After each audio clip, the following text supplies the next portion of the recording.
this video, I'm going to be giving my first impressions on the Sigma 16mm f1.4 lens. I'll be diving into the questions: who is this lens for, is it worth the price tag, and can it shoot some good photos, pros and cons, and of course I'll be giving example videos and photos I've taken along with it. Now let's get into the unboxing.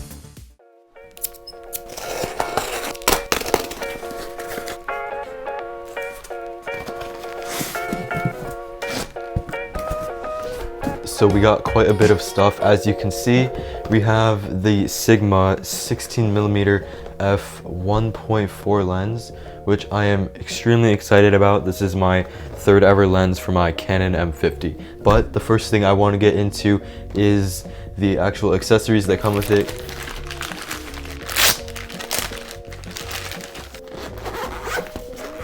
Wrist straps, some lens cleaning kit thing, and apparently some tripod. Here's just microfiber cloths.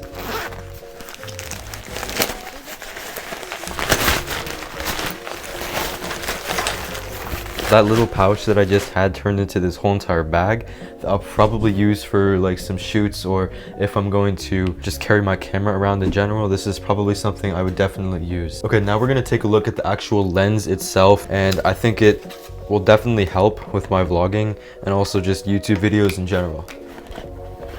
Whoa, I forgot what this is called, but I think it's like a hood of some sort that you screw on. Maybe gives like a vignette, a little bit effect. Okay, first thing off the bat, this feels extremely high quality. I'm getting some fingerprints on it, but let me just get a closer up view. We can screw this onto the back of the camera. This is the EFM version of it, so I can screw it right onto my Canon M50. And here's the actual lens cap. Wow, that looks incredible. So I can't wait to see what types of photos and videos this produces. What I'm gonna do is hook this up to my Canon M50 right now, and then I'll show you the image quality just doing some vlogging stuff. So I'm recording right now the first time on the Sigma 16mm f1.4, and this is what the image quality looks like. I mean, I have a big bright light over here, so that's why I'm probably a little bit overexposed. So if I just walk around a little bit like this, I'm still in frame, looks really good. So the f1.4 is really showing here, and compared to my kit lens, I'd say that it's a lot better because that one is 3.5, but unfortunately this is only a prime lens, so I'm not able to zoom in at all. So I'm getting into photography a lot more, so I'll definitely be sure to use this outside because it's the middle of winter, but I'm pretty sure I can get some good shots. Yeah, I'm looking at the screen so much over here on my right side because I really like the way I look, and on the screen I'm about arm's length away. If you're wondering right now, this is what it looks like, the 16mm. Let's just check out the autofocus as well. So if I'm putting it really close to my face, will it? Yep, it just focused really nicely. I want to take it outside, do some videos and some photos, so I'll try to go outside right now. It's very cold out, as you can probably tell, but I'm gonna be getting some shots on this Sigma f1.4 lens. It is probably my favorite lens now because it is just so versatile, and I want to show you the exact features of this. So let's get to it before I start freezing too much.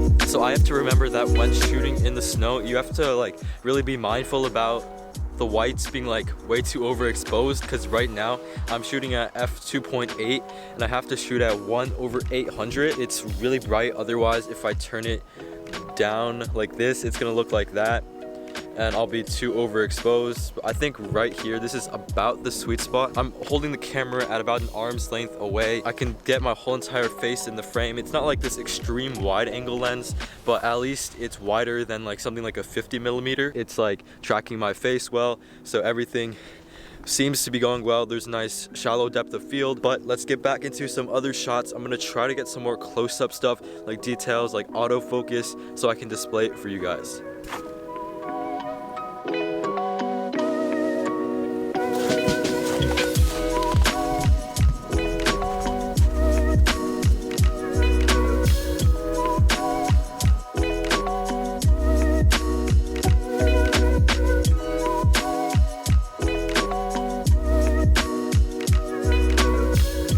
Huge focus ring that I have on the camera.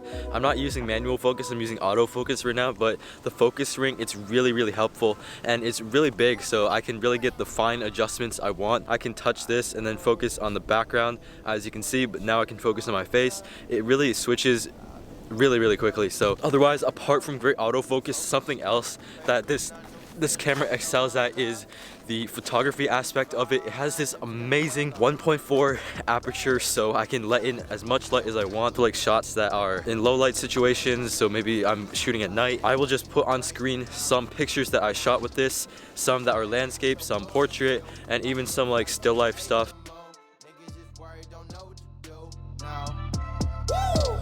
Counting the money, okay.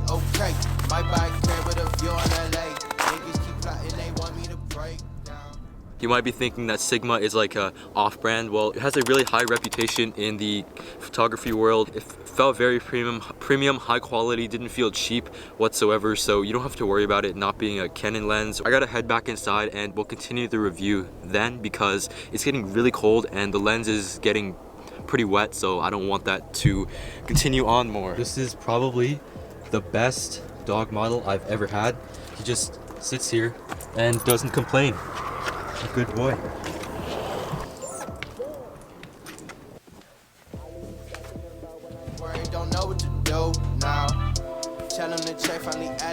Okay, I am back inside now. It's so much warmer.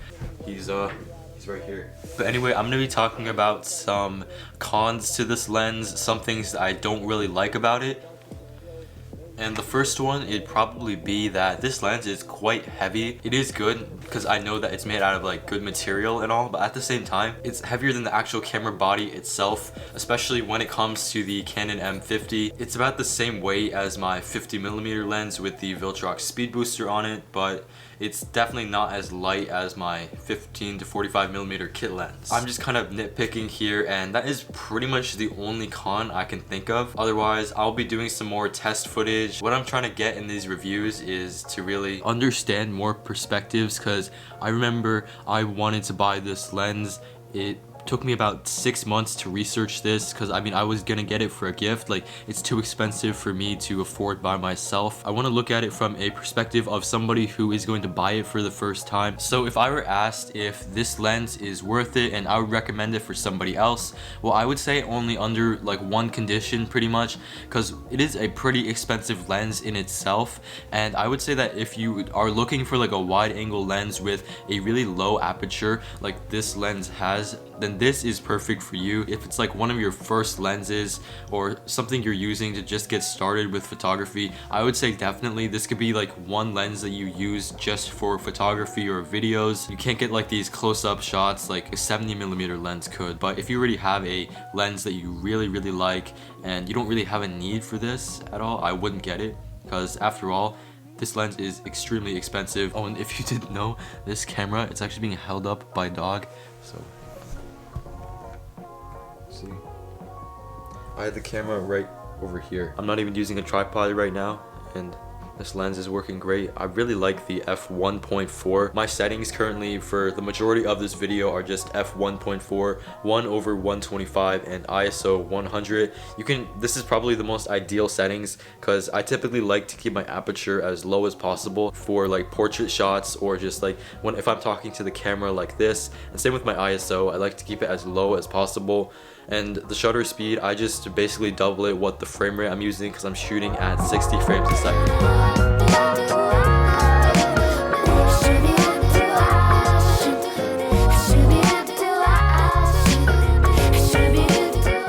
So this camera does come with a plethora of accessories if you're going to get like the bundle that comes for $375.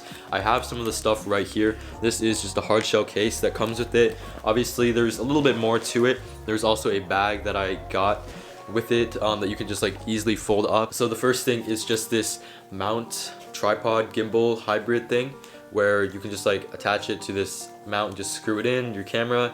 And here's a wrist strap that I just attached to it. It could be helpful to you, but I personally still like to use my Joby GorillaPod. It comes with this hood for the camera. You just put it over like this. I don't know if this adds like a vignette.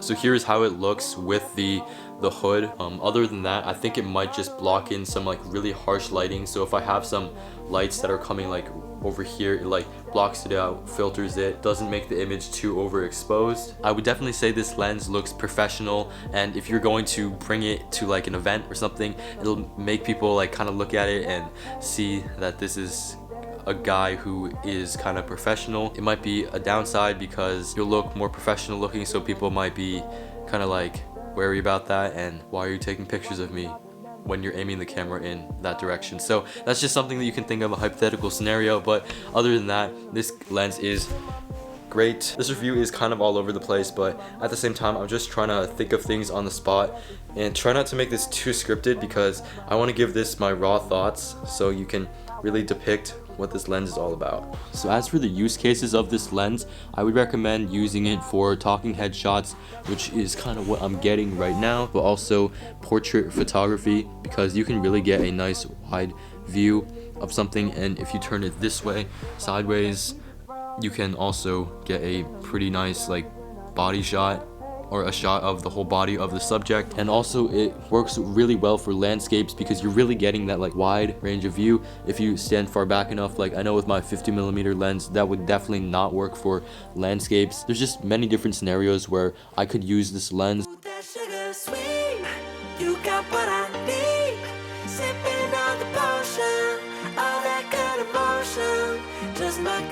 Other than that, you could just attach it to the camera. No adapter is needed because it is an EFM mount already.